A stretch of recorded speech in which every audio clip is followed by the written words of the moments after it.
जो लोग CBT qualify कर गए हैं बेल्ट्रॉन डाटा एंट्री ऑपरेटर का, उनके मन में बस एक ही सवाल है कि मेरिट में अब नाम कैसे आएगा, और मेरिट में अगर नाम आता भी है तो उसके बाद कौन कौन सा डॉक्यूमेंट्स लगेगा। बहुत सारे ऐसे डॉक्यूमेंट्स हैं जो उनको पहले से तैयार करके रखना पड़ेगा, क्योंकि अचानक से उस समय टाइम थोड़ा कम मिलेगा, उस समय उनके पास डॉक्यूमेंट्स उतना सफिशिएंट टाइम नहीं मिल पाएगा कि वो सारे डॉक्यूमेंट्स को तैयार करके रख पाएंगे। तो ये आज का वीडियो उनके लिए है, क्योंकि देखिए यहाँ पे कैरियर का सबका सवाल है, क्योंकि सभी लोग सीबीटी क्वालिफाई कर गए हैं और टाइपिंग का भी रिजल्ट सभी लोग को लगभग वो लोग अनुमान लगा लिए हैं कि किसका टाइपिंग में कितना स्पीड है और किनका मेरिट में नाम आने वाला है। अभी भी किन्हीं को कंफ्यूजन है टाइपिंग रिजल्ट से रिलेटेड, क्योंकि अब उनको अगर लगता है कि मेरा टाइपिंग में पता ना रिजल्ट हो पाएगा कि नहीं हो पाएगा, तो वो लोग एक बार कमेंट करिए। कमेंट में मैं हमेशा एक्टिव रहता हूँ, एक्टिव, और आपको कमेंट बॉक्स में आपको जवाब मिल जाएगा। तो रिजल्ट का आप लोग वेट कर रहे थे, तो रिजल्ट का अपडेट यही है कि मार्च के पहले सप्ताह में आपका बेल्ट्रॉन जो है आपका पैनल बना के रिजल्ट जारी कर देगा। टाइपिंग रिजल्ट के बाद आपका डायरेक्ट मेरिट लिस्ट बनाएगा, और वो मेरिट लिस्ट जो बनेगा दोस्तों टाइपिंग के बेस पे, यानी हिंदी जो टाइपिंग है हमारा उसके बेस पे मेरिट बनने वाला है। तो और मेरिट में नाम आने के बाद कौन कौन सा डॉक्यूमेंट्स का जरूरत पड़ेगा वो चीज मैं आज के इस वीडियो में लेके आया हूं आपके लिए। तो ज्यादा देर न करते हैं, चलते हैं अपने वीडियो पे। तो थोड़ा डॉक्यूमेंट्स को आपको पढ़ के भागना नहीं है, डॉक्यूमेंट्स में जो क्या क्या बोलने वाला है उसको थोड़ा बारीकी से आप ध्यान से सुनिएगा, क्योंकि वीडियो थोड़ा लंबा जाएगा, लेकिन आपके कैरियर का सवाल है डॉक्यूमेंट्स को लेके। तो डॉक्यूमेंट्स पे क्या अपडेट है मैं आपको अभी बताने वाला हूँ, तो थोड़ा आप लोग वीडियो में बने रहिएगा और ध्यान से सुनिएगा मेरी बातों को। तो यहाँ पे अभी हेडिंग आप लोग देख रहे होंगे, मेरिट में नाम आने के बाद कौन कौन सा दस्तावेज लगेंगे। अब थोड़ा सा हम लोग नीचे स्क्रॉल करते हैं, तो सबसे पहला जो पेज हमारे सामने खुल के आया है दोस्तों यहाँ पे, तो मैट्रिक का मार्कशीट लगेगा। सबसे पहले आपको मैट्रिक का मार्कशीट आपको सबके पास होगा ही, और सर्टिफिकेट, सर्टिफिकेट ओरिजिनल आता है दोस्तों, जो मार्कशीट के 1 साल या 2 साल के बाद सर्टिफिकेट आता है। तो आपको सर्टिफिकेट नहीं है तो आप जाके सर्टिफिकेट अपने कॉलेज से ले लीजिए। अगर जिनके पास सर्टिफिकेट नहीं है उनका प्रोविजनल पे भी काम हो जाएगा, ठीक है। तो उस पर ज्यादा घबराने की बात नहीं है, लेकिन सर्टिफिकेट कोशिश करिए कि सर्टिफिकेट आपको मिल जाए।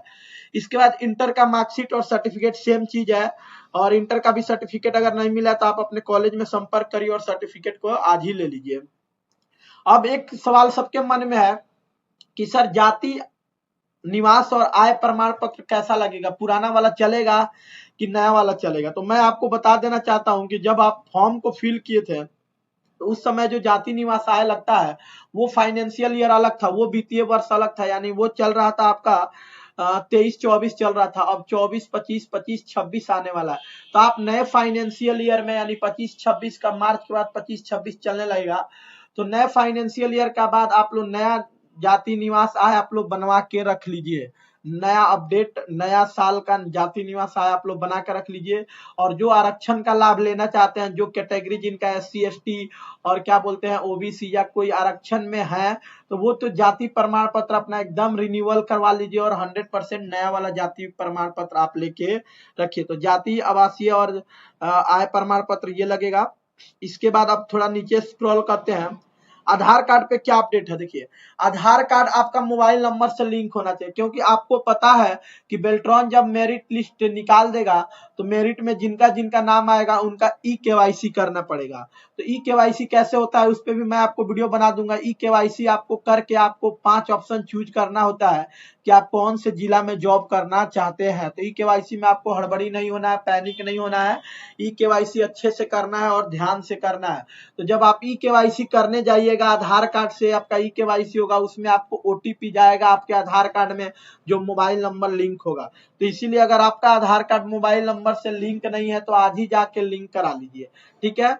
और आधार कार्ड में डेट ऑफ बर्थ तो बिल्कुल आप चेंज नहीं कराइएगा। इधर 6 महीना साल भर तो डेट ऑफ बर्थ आप चेंज करने के लिए सोचिएगा भी नहीं, और पता चेंज करने के लिए सोचिएगा भी नहीं, क्योंकि इससे आपका बहुत ही काम गड़बड़ हो सकता है। तो जो पता आपके आधार में है, जो आप फॉर्म फिल करते समय भरे हैं, वही पता आपके आधार में भी होना चाहिए, और सेम चीज डेट ऑफ बर्थ भी होना चाहिए। तो इसमें कोई छेड़छाड़ आपको नहीं करना है इधर। तो ये चौथा नंबर अपडेट था। इसके बाद हम लोग आते हैं पांचवा, DCA DCA का सर्टिफिकेट और मार्कशीट दो होता है। देखिए, एक मार्कशीट होता है, एक सर्टिफिकेट होता है, दोनों आपको चाहिए, क्योंकि पिछले काउंसलिंग जो हुआ था बेल्ट्रॉन का उसमें नहीं लिया था आपका लेकिन इस बार अपडेट है कि एडीसीए और डीसीए का सर्टिफिकेट लगेगा। तो आप लोग 100% जो लोग एडीसीए किए हैं, डीसीए किया नहीं किए हैं, तो आप सर्टिफिकेट ले लीजिए या कहीं से आप सर्टिफिकेट जुगाड़ करके अपने पास रख लीजिए, क्योंकि सर्टिफिकेट 100% आपका लगेगा। बैंक खाता की बात करते हैं तो ई केवाईसी होता है, तो उसमें बैंक खाता भी लगता है। बैंक खाता पे आपको ध्यान ज्यादा देना है। स्टेट बैंक और इंडियन ओवरसीज बैंक का आपको बैंक खाता होना चाहिए। देखिए, किसी भी बैंक का खाता होगा तो इसमें तो आपका सैलरी आ ही जाएगा, वो खाता लग जाएगा। लेकिन आपको स्टेट बैंक और इंडियन ओवरसीज बैंक इसलिए बता रहे हैं क्योंकि बेल्ट्रॉन का जो सैलरी है वो उर्मिला, देखिए उर्मिला ज्वाइनिंग लेटर भी आपको देगा और उर्मिला सैलरी भी देता है। बेल्ट्रॉन केवल एग्जाम लेता है, पैनल बनाता है, ज्वाइनिंग करवाता है, लेकिन जो आपका ज्वाइनिंग लेटर है वो उर्मिला देगा और सैलरी भी आपको आगे ज्वाइनिंग होने के बाद उर्मिला देगा। तो उर्मिला का जो अपना खाता है वो इंडियन ओवरसीज बैंक में है खाता, उर्मिला कंपनी का।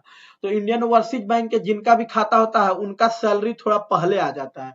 स्टेट बैंक का होता है उनका भी सैलरी पहले आ जाता है, लेकिन बाकी बैंकों में थोड़ा सा प्रॉब्लम होता है। तो कोशिश करिएगा आपका स्टेट बैंक और इंडियन ओवरसीज बैंक का ही खाता हो। ठीक है, तो ये सारे डॉक्यूमेंट्स आपको पहले से अपडेट करके रखने हैं कि ताकि मेरिट के बाद आपको बिल्कुल भी परेशानी नहीं हो। और किसी भी तरह का अगर आपको प्रॉब्लम है तो आप एक बार कमेंट करिए, कमेंट में आपको रिप्लाई मिलेगा।